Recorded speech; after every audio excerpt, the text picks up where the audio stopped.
Welcome to the Contested Layups Podcast. Welcome to the Contested Layups Podcast. That was pretty good. Both of you guys are pretty good. Episode number 17. Woo! You're old enough to do what? See an R-rated movie. Oh, wow, okay. See an NC-17 movie. Whoa. Yep. Buy cigarettes. Showgirls? Remember, you can find us on iTunes, Google Play, Stitcher, TuneIn. We are on Twitter at Contested Layup 1. Also on Facebook. Follow us on Facebook at Contested Layup 1. Also, email us at contestedlayupspodcast@gmail.com. And remember to rate and review us on any directory that our podcast is on. Tonight, the original starting five is back. We're back. We back in it. Mike's healthy. Here. Mike. Yo, hey, I'm back. Raul. It's me. Eddie. It's me, John. Wubba lubba dub dub. It's Garnick. We have bumper stickers in, so look for those out and about. On bumpers. On bumpers, on cars. Mostly on bumpers. Hopefully. Sticky stuff coming at you. So it's coming. That's nice. Holler at the Contested Layups Twitter for your chance to win Some sticky one, stuff. maybe both of the sticky stuff. How's everybody doing? Hold on. Everything's good. Today's Things a great okay. day, my I friend. made the playoffs. Yes, Raul made the Go. So last podcast we just deleted because Raul was crying the whole time. I was very disappointed, and then I looked at it the next day. I was like, "Holy nice, Well played, sir. nice guys don't finish last this time, unless I lose. Then I definitely finish last." Unfortunately, on the last podcast, I gave my fantasy advice out, and I'm playing Mike, who's also in this podcast. And of course, Mike listened to the podcast, and now he's beating me. As usual. As of this recording, he is beating me. So 5-4. I should Thanks, know Clint. that. Well played, sir. All right, tonight we got a shout out to our boy Pat Miller up in Washington. Patty Mills. Shout out to Pat for the suggestion on this topic. He wants us to talk about the Washington Wizards and John Wall, The Gandalf? the Harry Potters, the Washington Potters. Oh, I get Washington it. Gandalfs. So the Wizards have been playing pretty well without John Wall. They're 11-8 since his injury. They are fifth in the East right now, 39-30. So Pat asks, should the Wizards consider trading John Wall with the recent success that they've had? The Wanderwall. Oh, there it is. We were waiting for this the whole time. Today's gonna be the day that they're gonna throw it back to you. Cause maybe John Wall. Washington's gonna trade me. Cause after all, I'm a Wanderwall. You can't just let him go on that one. Trading John Wall? No? Yes? Wait and see. Yeah, it's a wait-and-see approach on that one. First of all, you can't trade him now, for obvious reasons. Trade deadline has passed. True. He's going to come back eventually, and you're going to see what happens. I mean, the guy did miss a long time. He's not going to be 100% when he comes back, so he may just have to play second fiddle to Beal. And Instead of Ramsey's playing well.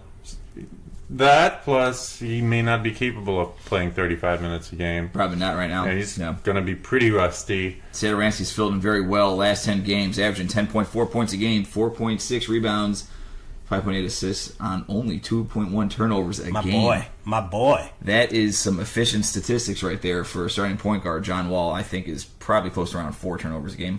He doesn't involve his teammates enough, and before John Wall got injured, I was hearing in the media they were complaining about how they got to get their big guys involved. I don't want anybody to think that the Wizards are better off without John Wall, especially for the immediate future in the playoffs. There's no way that they make it past the first round without John Wall. This year, John Wall averaging 19.4 points a game, 9.3 assists on 3.6 turnovers a game. Field percentage, 41% from the field. Career low for John Wall, actually. He wasn't healthy all year.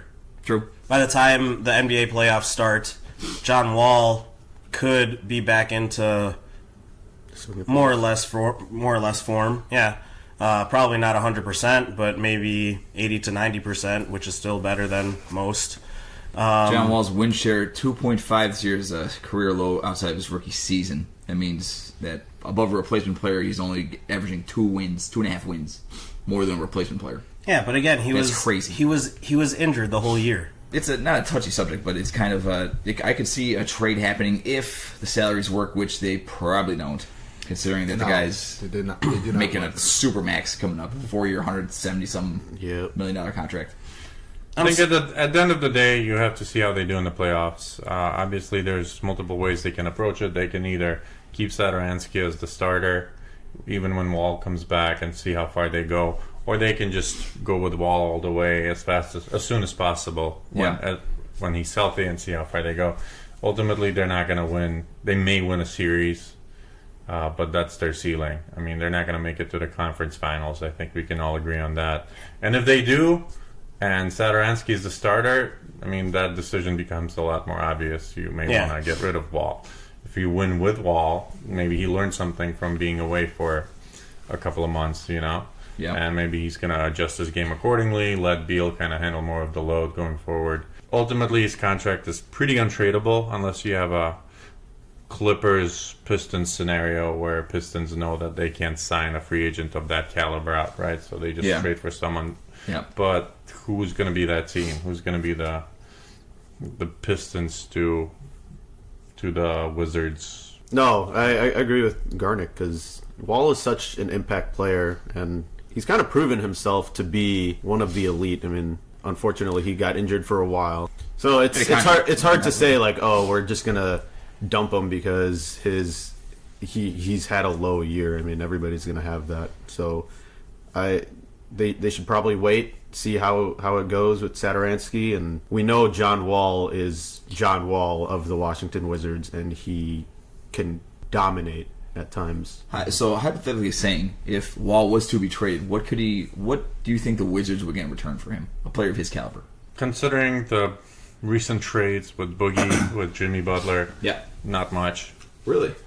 Absolutely. I mean, that contract is what? He signed through 2023 and he's making $45 million a year, while towards the end of it, he's making on average 40 a year for the last 4 years, if I recall correctly. That's very hard to trade. Well, all right. So I mean, my thought on it is, it depends on who's willing to take on a contract like John Wall. The 4 teams with the most cap space in the NBA, in no particular order, are the Mavericks, the Lakers, the Bulls, and the Pacers. And I don't think that the Lakers are gonna. They already have a point guard of the future in Lonzo Ball. They can have a ball-wall combo. Yeah, that's true. Balls to the wall. Balls to the wall. Literally. That would be the only reason why they'd sign him. Yeah, because it sounds good. And then Dallas has a point guard of the future in Dennis Smith Jr. And I think if John Wall went to the Pacers, that would be a very good investment for the Pacers, because they fulfill that point guard position that they've always needed. If you're the Pacers, what would you have to give up to Washington to get him? I think if you're the Pacers, you give up. You can't give up Turner. But No, I mean, you keep Oladipo and Turner for sure. You can offer any package with those guys. You still have Thaddeus Young there. You have a young power forward / center in Domantas Sabonis, who's very talented. You have Bogdanovich for shooting. I mean, you also have Darren Collis in there, and you throw in draft picks or whatever, and maybe you can make that happen. The Wizards front office is not going to think about trading him. Well, I mean, To me, I think they have to make this work. I don't see them. See, my problem with John Wall is that he's 27. He's going to be 28 by the end of this calendar year. He's been around for a while now. He hasn't done shit in the East, nonetheless. Yeah.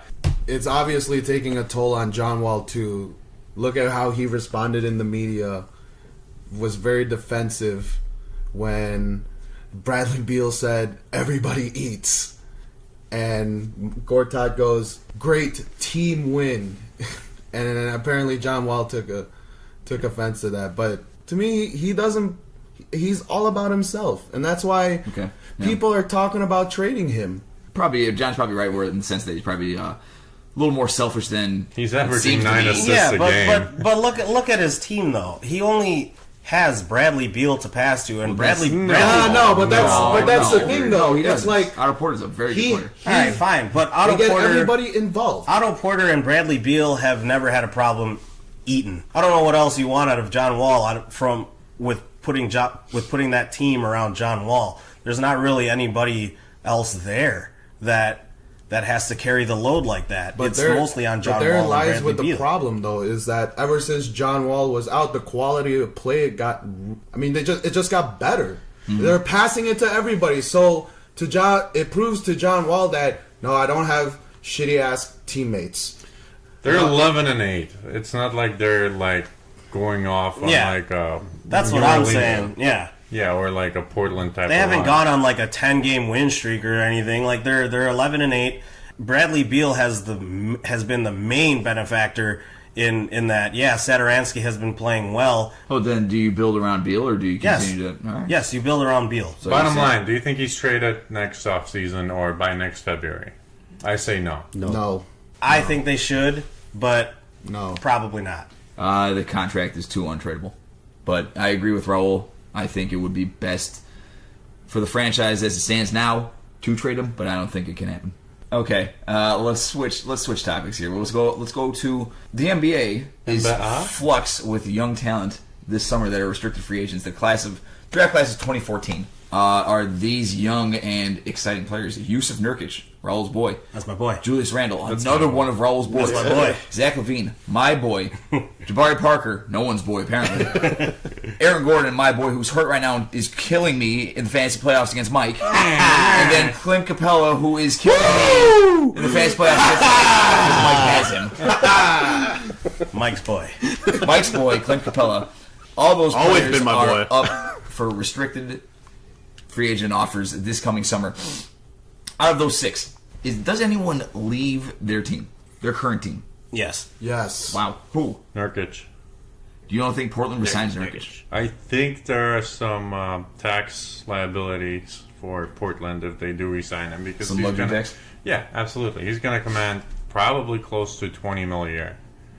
At And least. some team is going to sign him to that. He's very good, and before he was Raul's boy, he was my boy, for the record. I really don't think that Portland can afford to re-sign him. They may have to find a way to do it. I would actually prefer that they keep him. I like that Portland team Yeah. as with Nurkic on it. But I think if I had to choose one candidate, I would say that he's the one most likely to leave his current club. Okay. All right. I'm gonna disagree and go Julius Randle. You think he?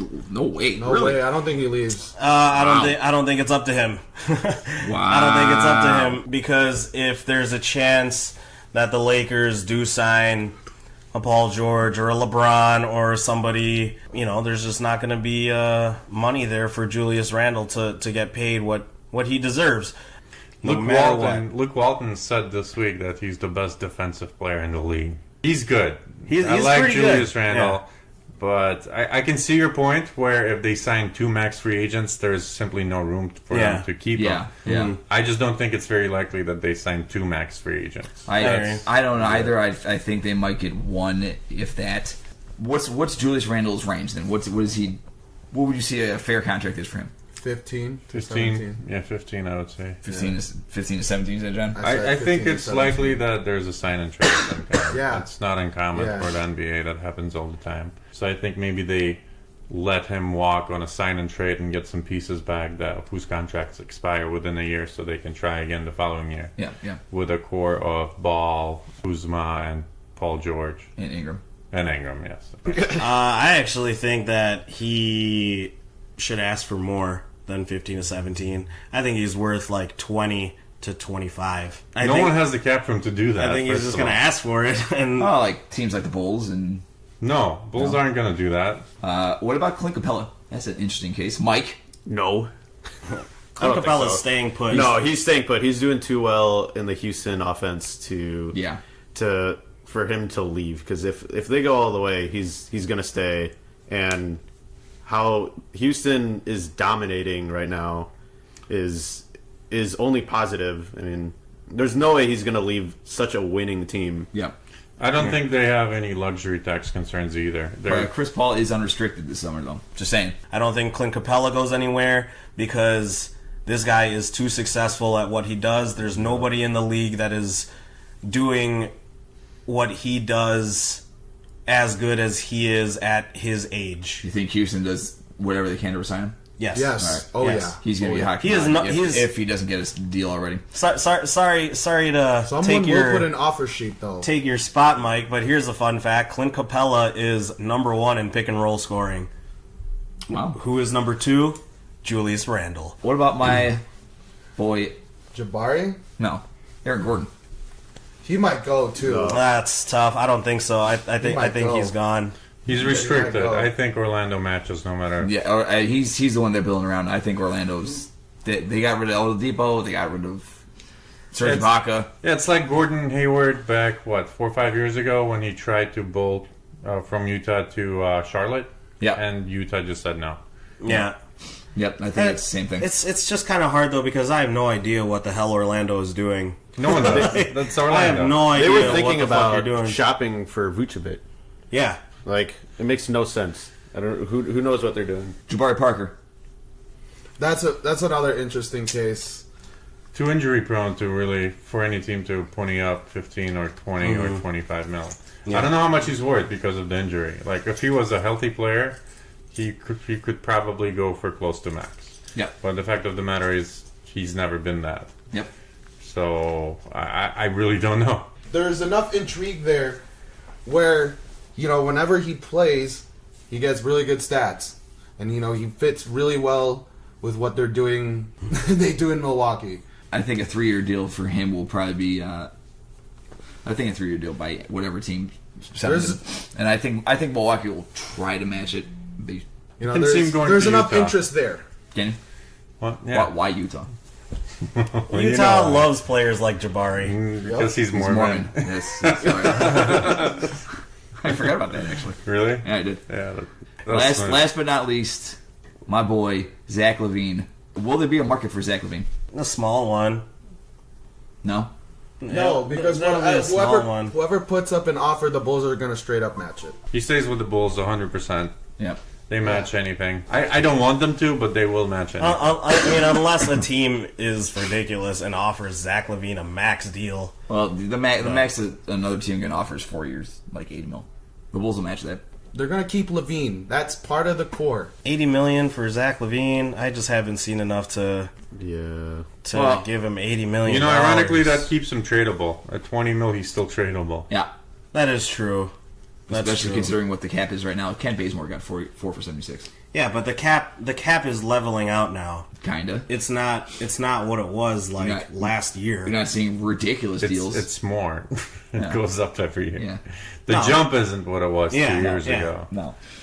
But you're not seeing Tony Snell for 4 for 60. Was it Tyler Johnson, right? Yeah. Yeah. 4 for 55. Alan James Crabbe. Johnson too. Alan Crabbe, yeah. Yeah, Alan Crabbe 4 for 84, I think it was. Yeah, I mean, I guess we could keep Levine. Yeah, He's staying. I hope it doesn't take a max though. At most, I could see 4, most likely 3. So Yeah. with the Bulls now, the only thing relevant to talk about Oh no, Brown Cow. is not the win over Memphis.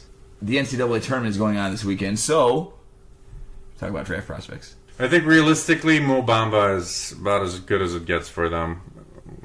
If they somehow end up in 6. I like Mo Bamba. I see- can't get enough of Mo Bamba. I need more Mo Bamba. Mo Bamba number 5. Did you see Trae Young at all? Yeah, of course I've seen him. I mean, the guy is Did you see good. him on Thursday? No, I didn't see him on Thursday. Very turnover prone. I did not like what I saw from that guy. He's 19. Ugh. I don't think he Like, fits the Bulls. So is John Wall. I don't think he fits what the Bulls are trying to do. I don't see that. I can see Wendell Carter. I don't like his hair. I like Wendell Carter because it's the same thing you get in Robin Lopez, but better. Yeah. a lot better. He leads the nation in double doubles. I think so. Bagley, I mean, he was 22 and 7. Yeah, Bagley gets the notoriety because of all his skill, but Wendell Carter does the dirty work, and that's what you need. That's perfect for the Bulls. That's what dirty. that's what the Bulls should be looking for, just a compliment. Yeah, exactly. And you can get that at dirty 8, 9, player. 7, 8, 9. And he's a very good player. All right, Very, so very here's a good player. question: when outside the number one pick every year should be the most talented player for a team that really needs talent, right? Right. So outside the number one pick, 2 through 14 for the lottery, what do teams look at most? What do you think? Is it fit? Is it unique skill? Is it something else? I think most teams would go based on not need, but the guy's ceiling, the guy's potential, regardless of position. Okay. I think that's what you have to do if you're picking in a lottery, because clearly your starters aren't good enough, regardless of how good you think they are. Okay. Yeah, even if you think you have someone penciled in as a long-term solution at a position, and you're drafting number 5, and there's a very good power forward available, you get that new power forward and create competition. Elton Brand and Marcus Pfizer didn't work out too well. Okay, Bulls should never be used as an example, especially during that time frame. Even though I love Marcus Pfizer, surprisingly. Do you really? I'm the one person who liked Marcus Pfizer. I think you're the only. there, I yeah, said I it. think you're the only you're person in Chicago. yes, the only Yeah. person. Okay, In the world, maybe too. maybe. I mean, why wouldn't you try to get the best player available? Well, that's kind of it depends. Like if you, I don't know, if you're the Timberwolves and you have, and say you were in the lottery last year and Karl Anthony Towns, you already have a center. You know, Yeah. like why would you take a 5? You know, it's kind of, you already have your franchise player. Taking another player, even though you're in the lottery, doesn't really make sense. You accumulate assets, first of all. It's positionless basketball right now. I don't- Draymond Green is not a 5, but he's playing a 5. I think positionless basketball might be going by the wayside with the players that we were just talking about in that restricted free agent discussion. You got Aaron Gordon, you got Julius Randle, you got Yusuf Nurkic. Those guys clearly have defined positions. Okay, but you can still stack their minutes. I mean, just because one of the guys is going to end up playing only 25 minutes doesn't mean he's completely useless. Okay. I think you can do that for a little while and then trade the person you deem less desirable. Yeah, you always, because if you get somebody who fits or is a specialist, like you're just typecasting them, and what happens if they don't work out? Then you're stuck with somebody that doesn't play to your expectations, Yeah. and that you can't trade out, and because he's that bad. Kind of what the Pistons have done in recent years, where they've tried to draft specialists, Yeah, you know, and to fill holes and whatnot. Ah. And the Pistons are not even in the playoffs, and they're going to be perpetually in the later end of the lottery yes. for the foreseeable future. So yeah, just go for the better player, even if it overlaps with the current player that's already doing well. I mean, you create that competition on the team, you make them work, and trade the one that isn't working out. Who's your number 1 pick right now? I'd say DeAndre Ayton is my number 1. I agree. He's a monster. Charles Barkley loves him too. It's like super thin. Well, though, if isn't Charles Barkley loves him, Charles Barkley loves him, then I gotta love him. I'm surprised. I was agree surprised with to find out that he only has a 7-foot wingspan. That's Yeah. pretty short. Mo Bamba's is kidding. 7'9". Rudy Gobert is 8. Obama's got Mo Alma. Johnny, what would you say? Ayton? But Luka, I've seen enough of Luka Doncic, considering he's 19 years old and he's already playing professionally at the second best league in the world. You know, I thought he was a 1, but recently people are calling him a 2. Is he a 1 or a 2? That's the thing. He's got a handle. He's 6'7" with point guard handles. Yeah, he's got a handle. I know that. I've and seen he's that. 19, so he's gonna be a huge point guard. That sounds great already. 6'7" with point guard handles. So what if Doncic falls to the Bulls? Do you take him? Oh my God! Hell yeah, you take him. Are you serious? I would it's not love even that. a question. Yeah, What about start the him- franchise, Chris Dunn? You start him at small forward, asshole. Yeah. But I think you're right in the sense that if you create competition, that probably leads to the best character building for each player. Right, absolutely. Now, in hindsight, look what the Lakers did. They traded D'Angelo Russell, Raul, Yeah, I know. and gave the team to Lonzo Ball. Well, Didn't want to create competition. I'm actually on Raul's side about this because you're completely off on this. They had to do that to dump the Maskoff salary. You have to attach an asset to a shitty contract to dump it. And that's what they did with D'Angelo. Yeah. Okay. And that he kind of wore out his welcome with the Lakers from, the whole Yeah, just all that Iggy stuff Azalea happening. thing. And So all right. So then let's look at the Sixers. The Sixers took same position after year, right? Nerlens Noel, Jahlil Okafor, Joel Embiid, right. and they didn't get a whole lot out of those deals. But the Noel and Okafor, they really No, got but they nothing out scored of it. big with Simmons and Embiid, so it makes all of that a wash. Philadelphia had the right approach. They knew they were completely rebuilding.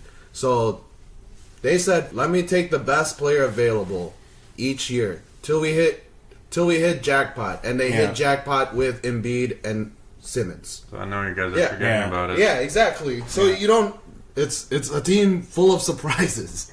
Yeah. I guess if you draft the best player available every year, there's a chance that for 3 years in a row you'll draft a center, and then their stats won't look as good because they're getting much less minutes. They're getting less minutes than a backup would normally, and Okay. therefore that kind of erodes their trade value, and that's exactly what happened. Do you think that with Philadelphia, their situation, do you think that they created enough competition? Hell yeah, they did. Hell yeah, that was Yeah. what they did was pretty savage. They weeded out the weak and they kept the strong. Yeah. Okay. They kept everybody that survived and lasted. I feel like, Like I'm a Game of Thrones of the NBA. Exactly. Exactly. In a crude way, it that's what they did. I feel like I'm being a contrarian here because I keep Contrarian, disagreeing with you assholes. But We are assholes. in that particular instance, all of these guys were hurt at one point or another. So Hey, there they was- kind of weeded out themselves in a way. Exactly. Jahlil Okafor, he started out okay with Philly. I mean, he was putting up stats, but they were empty Yeah. because they weren't winning. And then I'm sure he got discouraged based on that. And then I was really optimistic that once he went to the Nets, he would do something, but he hasn't done anything. Jared Allen's not playing him. Right, but Jared Allen is decent, surprisingly. So, And all I right, think- and there's more competition. Your boy Jared Allen. They bring in Jahlil Okafor. They didn't give up a whole lot to get him, but the Nets bring in Jahlil Okafor to create competition with Jared Allen, and Jared Allen smashes him. I wouldn't be surprised if Jahlil Okafor ends up being the next Hassan Whiteside. Goes to China for a couple of years and regains his confidence and comes back and becomes a beast. Because I really think he has that potential. I think he's just defeated. To argue for the point of the 76ers and how it relates to the Bulls, the 76ers picked so many number one draft picks. And yeah, 2, maybe 3 of them will work out. But that's if Fultz works out, that's 3 out of 5. So you got a higher chance of all these guys succeeding and shit. Well, to be fair, when they were tanking, they were kind of pioneers. No one else was tanking at the same time. Right now you have this tank off. Yeah, Yeah, that is true. So it sucks that the Bulls are going to wind up with like an 8th pick now. I can see him with the second pick. We just watch. I could see that Magic. happening too. I mean, it is a lottery. It's a lottery like- after all, right? Dope Boy Magic. Don't put Magic 7 days a week. 99 What song is 2000. it? Dope Boy Magic, 7 days a week. Is that Young Jack? That is young. Yeah, Yeah. that was- wow. All right, with that, with that, I mean, buy you a drink. with that Boy Dope Boy Magic, Dope Boy we're gonna Magic. wrap up. 7 days a week. Actually, what do you think? Wrap it up, bud. Yeah, That sounds good. Gotta be safe. Wrap it up. Final thoughts. I'll go first. Go ahead, John. Final thoughts. I know what you're gonna say. Yuck. You bum. Yup. Yes. Onward, LU, because we keep on dancing, baby. Woo! Loyola 1, buzzer beater 3, March Madness. That's what it's all about. That's a great shot too, That was great. man. They didn't need the 3, but he shot it. Oh! Well, he knew. He They won! saw it was 3 seconds left. He's like, I'm taking it. As soon as he got the ball, pulled up, bam. No final thoughts except that Raul paid $10 for a box of Uno cards. Yep. Final thought: Eddie and Garnick are still idiots. This is something that I always see on TV, always on social media, and it's about Lonzo Ball. The Lakers are 31 and 37 right now. it's clear to me that this team runs a lot better with Lonzo Ball at the helm. And this guy in averages are better than most rookies that came out this year. You can't really say that any other rookie has had the amount of success that Lonzo Ball had this year. You can't say that at all. De'Aaron Fox is on the Kings, and the Kings are one of the worst teams in the NBA. Lauri Markkanen, for as good as he is, the Bulls are one of the worst teams in the NBA. They're way down there. Malik Monk, where is that guy? Like, the Lakers are going to clearly make the playoffs next year, if not be right in the running for the 8th seed. 31 and 37. Bucks are 36 and 32. Enough You said. have a final thought, man? Okay, I'm just gonna piggyback off your point about the Lakers indirectly. You didn't really touch on it, and I know you've previously, and I'm talking about Raul here, previously criticized this guy. But I think Isaiah gets signed Yeah. to a pretty good deal this year. Yeah, I know. he's I talked a gonna lot of ball shit out. about him before, but He's coming into his own right now. He embraced I his wish role and he's good. Pacers. I think that's their solution to the point guard dilemma they've had for the last X amount of years, besides the Jeff Teague year. I think the Pacers signed Isaiah Thomas, and I think he's Wow. going to ball out. Wow. Bam. All right. My final thought. Bulls win 111-110 on Thursday against Memphis. Let's go. Thank you for tuning into the Kiss the Layups podcast. Oh my god.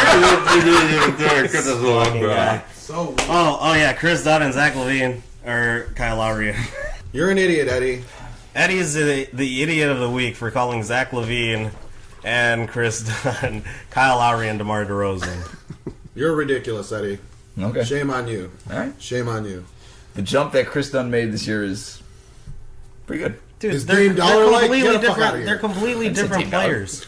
Zach LaVine and DeMar DeRozan score in completely different ways. You Give carried him all year. him $80 million in the summer, and Zach will be fine. Yeah, he'll be DeMar DeRozan. Thank you for tuning into the Contested Layups podcast. Remember, you can find us on iTunes, Google Play, Stitcher, and TuneIn. Rate and review us on all those directories.